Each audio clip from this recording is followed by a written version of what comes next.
നമസ്കാരം. പാലക്കാട് ഉപതെരഞ്ഞെടുപ്പിൻ്റെ വിധിയെഴുത്തിന് അവസാന മണിക്കൂറുകളിലൂടെയാണ് ഇപ്പോൾ കടന്നു പോകുന്നത്. പരസ്യപ്രചരണം ഇന്നലെ വൈകുന്നേരം അവസാനിച്ചു.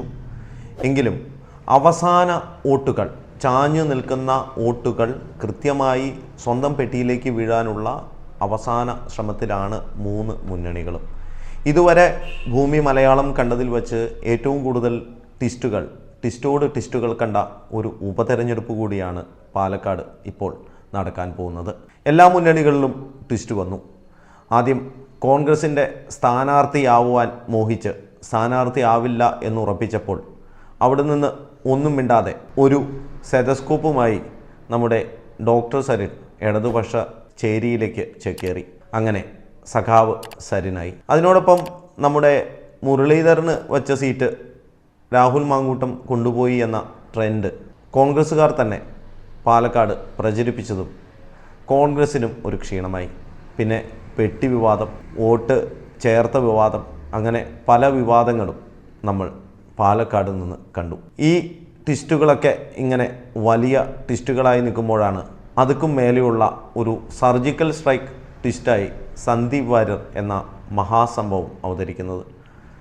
സന്ദീപ് വാര്യർക്ക് BJPയുടെ സ്ഥാനാർത്ഥിയുമായിട്ടുള്ള വഴക്ക് ആയിരുന്നു ആദ്യത്തെ വാർത്ത.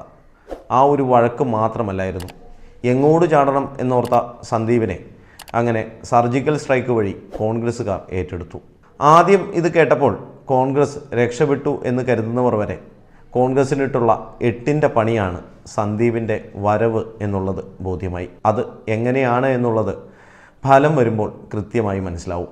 BJPയുടെ വിമതരായി നിന്നവർ, നമ്മുടെ സുരേന്ദ്രനെ കൊഞ്ഞനും കുത്തിക്കാണിച്ച് ഞാൻ BJP ആണ് എന്ന് പറഞ്ഞവർ, RSSകാർ, അങ്ങനെ എല്ലാവരും തന്നെ കൃഷ്ണകുമാറിൻ്റെ വിജയം അത്ര സന്തോഷമായി കാണാത്ത, അങ്ങനെ ഒരു സ്വപ്നം കാണാത്ത BJPക്കാർ വരെ ഇപ്പോൾ സന്ദീപിനോടുള്ള കട്ടക്കലിപ്പുമൂത്ത് സ്വന്തം പാർട്ടിയെ പോലും വഞ്ചിച്ച വഞ്ചകനേക്കാൾ വലിയ ദേഷ്യമൊന്നും ആരോടുമില്ല എന്നുള്ള രീതിയിൽ നല്ല കടുകട്ടിയിൽ വർക്ക് ചെയ്യുകയാണ്. ഏതാണ്ട് 50,000 വോട്ടുകൾ ഈ ശ്രീധരൻ 2021 പാലക്കാട് പിടിച്ചിരുന്നു. അതിൻ്റെ മുകളിലെത്തിക്കുവാനുള്ള എല്ലാ ശ്രമങ്ങളും BJP നടത്തുന്നു എന്നുള്ള ട്രെൻഡുണ്ടെങ്കിലും പല നേതാക്കളും മാറി നിൽക്കുകയായിരുന്നു. ആ മാറി നിന്ന നേതാക്കളും പ്രവർത്തകരും സന്ദീപിനിട്ടൊരു പണി കൊടുക്കണം എന്നുള്ള അതേ ആവേശത്തിൽ തന്നെ മുന്നേറുകയാണ്. ഇതെല്ലാം നിലനിൽക്കുമ്പോഴും ആദ്യം പറഞ്ഞ ആ സ്റ്റെതസ്കോപ്പുമായി വന്ന ആ ഒരു സ്ഥാനാർത്ഥി, CPMൻ്റെ സ്വതന്ത്ര സ്ഥാനാർത്ഥിയായ P. സരിൻ, ചിഹ്നം സ്റ്റെതസ്കോപ്പ്. ഈ സരിനെക്കുറിച്ചുള്ള ഒരു വാർത്ത അവസാന നിമിഷത്തിൽ നമ്മുടെ പാർട്ടി ഒരു പരസ്യമായി തന്നെ ഒരു പത്രത്തിന് കൊടുത്തു. മിക്കവാറും ഇത്തരത്തിലുള്ള പരസ്യങ്ങൾ കൊടുക്കുന്നത് ദേശാഭിമാനിയിലായിരിക്കും. പക്ഷേ ഈ കുറിയിൽ അതിലും ട്വിസ്റ്റ്. സഖാവ് സരിനെ ജയിപ്പിക്കാനുള്ള സൈക്കോളജിക്കൽ മൂവ്മെൻറ്റ് എന്നുവച്ചാൽ CPM എന്നും ചെയ്യുന്ന മറ്റേ കാർഡ്. കാഫറിന് ശേഷം പുതിയ ഒരു ഐഡിയയുമായിട്ടാണ് ഈ പ്രാവശ്യത്തെ CPMൻ്റെ പൂഴിക്കടകൻ. പരസ്യം സരിൻ്റെ ആണെങ്കിലും വാർത്ത സന്ദീപ് വാര്യരുടേതാണ്. ഈ പരസ്യം ഇപ്പോൾ തന്നെ വിവാദമായിരിക്കുകയാണ്. സന്ദീപ് വാര്യരുടെ പഴയ പ്രസ്താവനകളും ഫേസ്ബുക്ക് പോസ്റ്റുമൊക്കെയാണ് പത്രപരസ്യത്തിലുള്ളത്. സുന്നി കാന്തപുരം വിഭാഗം മുഖപത്രമായ സിറാജിലും സമസ്തയുടെ മുഖപത്രമായ നമ്മുടെ സുപ്രഭാതത്തിലുമാണ് ഈ പരസ്യങ്ങൾ LDF നൽകിയിരിക്കുന്നത്.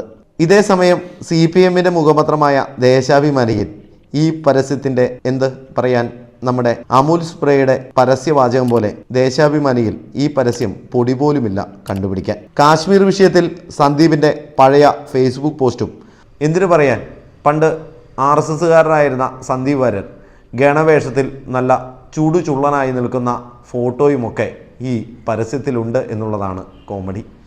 പക്ഷേ എതിർ സ്ഥാനാർത്ഥി സന്ദീപ് വാര്യരല്ല, സരിനാണ് എന്നുള്ളത് വായിക്കുന്നവർ മനസ്സിലാക്കിക്കോണം. ഗണവേഷം മാത്രമല്ല, ഗാന്ധി വധത്തിലുള്ള സന്ദീപ് വാര്യരുടെ പരാമർശവും നമ്മുടെ CA വിരുദ്ധ സമരവും കാശ്മീരിലെ സംഭവങ്ങളുമൊക്കെ ഈ പരസ്യത്തിൽ കൃത്യമായി തന്നെ ഒന്നും കളയാതെ CPM പരസ്യമായി തന്നെ ഉൾക്കൊള്ളിച്ചിട്ടുണ്ട്. വാർത്താ ശൈലിയിലുള്ള ഒരു എഡിറ്റോറിയൽ പരസ്യമാണ് ഇത് സിറാജിലും സുപ്രഭാതത്തിലുമൊക്കെ വന്നിരിക്കുന്നത്. ഇതിനെതിരെ നമ്മുടെ സന്ദീപ് വാര്യർ നിയമ നടപടി സ്വീകരിക്കും എന്നൊക്കെ പറയുന്നുണ്ട്. എന്തു പറയാൻ, എന്ത് നിയമ നടപടി സ്വീകരിക്കുവാൻ? ഇതൊക്കെ ശ്രദ്ധിക്കണ്ടേ മിസ്റ്റർ അംബാനെ അഥവാ സന്ദീപ് വാര്യരെ? പണ്ട് പറഞ്ഞതും ചെയ്തതുമൊന്നുമല്ല ഇപ്പോൾ സന്ദീപ് വാര്യർ ചെയ്യാൻ ശ്രമിക്കുന്നതും പറയാൻ ശ്രമിക്കുന്നതും. പക്ഷേ പണ്ട് പറഞ്ഞതൊക്കെ നല്ല ക്രിസ്റ്റൽ ക്ലിയറിൽ കോപ്പിയായി തന്നെ പലരുടെയും കയ്യിലുണ്ട്. അതെടുത്തു വച്ച് അങ്ങ് അടിക്കുമ്പോൾ സന്ദീപ് വാര്യർക്ക് കുരു ചെറുതായി പൊട്ടും. ഇപ്പോൾ CPM ഇങ്ങനെ ചെയ്തെങ്കിൽ സൈബർ ഇടങ്ങളിൽ സന്ദീപ് വാര്യരെ പൊങ്കാലയിടുകയാണ് പഴയ സന്ദീപ് ഫാൻസും. ഇതൊക്കെ കാണാനും കേൾക്കാനുമൊക്കെ സന്ദീപ് വാര്യർ കോൺഗ്രസ്സുകാരനായി തന്നെ പാലക്കാടുണ്ട്. ഇതെല്ലാം വന്നു പോകുമ്പോഴും ഇത്രയും ട്വിസ്റ്റുകൾ പാലക്കാട് സംഭവിക്കുമ്പോഴും ഒന്ന് ഓർത്തു പോവുകയാണ് ആ പഴയ മഹാൻ. കഴിഞ്ഞ തവണ പാലക്കാട് BJP സ്ഥാനാർത്ഥിയായി നിന്ന ആ മഹാൻ മെട്രോമാൻ ശ്രീധരൻ. അദ്ദേഹം അന്ന് ജയിച്ചിരുന്നെങ്കിൽ ഇത്തരത്തിലുള്ള ഒരു ഉപതെരഞ്ഞെടുപ്പ് നാടകം ഈ കേരളം കാണുമായിരുന്നില്ല. നല്ല രീതിയിൽ പാലക്കാട് പ്രവർത്തിക്കുവാനും നല്ലൊരു MLA ആയി ആ നാട്ടുകാർക്കൊപ്പം നിൽക്കുവാനും ചിലപ്പോൾ ശ്രീധരന് സാധിക്കുമായിരുന്നു. MLA ആയിരുന്ന ഷാഫിക്ക് രാജിവെച്ച് വടകരയിൽ MP ആവുവാൻ മത്സരിക്കുവാൻ പോകുന്ന തടസ്സവും ഉണ്ടാവുമായിരുന്നില്ല. എന്തിനു പറയുവാൻ, ഈ തെരഞ്ഞെടുപ്പ് തന്നെ ആവശ്യമില്ലായിരുന്നു. ജനങ്ങളുടെ പണം ഉപയോഗിച്ചുകൊണ്ടുള്ള ഈ ഉപതെരഞ്ഞെടുപ്പ് എന്ന ഈ പ്രഹസനം ഉണ്ടാവുമായിരുന്നില്ല. അതുകൊണ്ട് തന്നെ പാലക്കാട് എന്ത് സംഭവിക്കും എന്നുള്ളത് കാത്തിരുന്ന് തന്നെ കാണണം. ഓരോ വോട്ടിനും വിലയുള്ള ഒരു ഇലക്ഷനാണ് പാലക്കാട് വരാൻ പോകുന്നത്. എന്തൊക്കെ സംഭവിക്കും, ഏതൊക്കെ പക്ഷങ്ങൾ, ഏതൊക്കെ വിഭാഗങ്ങൾ ആരുടെയൊക്കെ കൂടെ നിൽക്കും എന്നറിയുവാൻ കുറച്ച് ദിവസം കൂടി കാത്തിരിക്കേണ്ടി വരും. ഇത്തരത്തിലുള്ള ഒരു തെരഞ്ഞെടുപ്പിനെ കേരളം അംഗീകരിക്കുന്നു എന്ന് കേൾക്കുമ്പോൾ തന്നെ ഒരു കാര്യം പറയാതെ വയ്യ. കഷ്ടം. നന്ദി, നമസ്കാരം.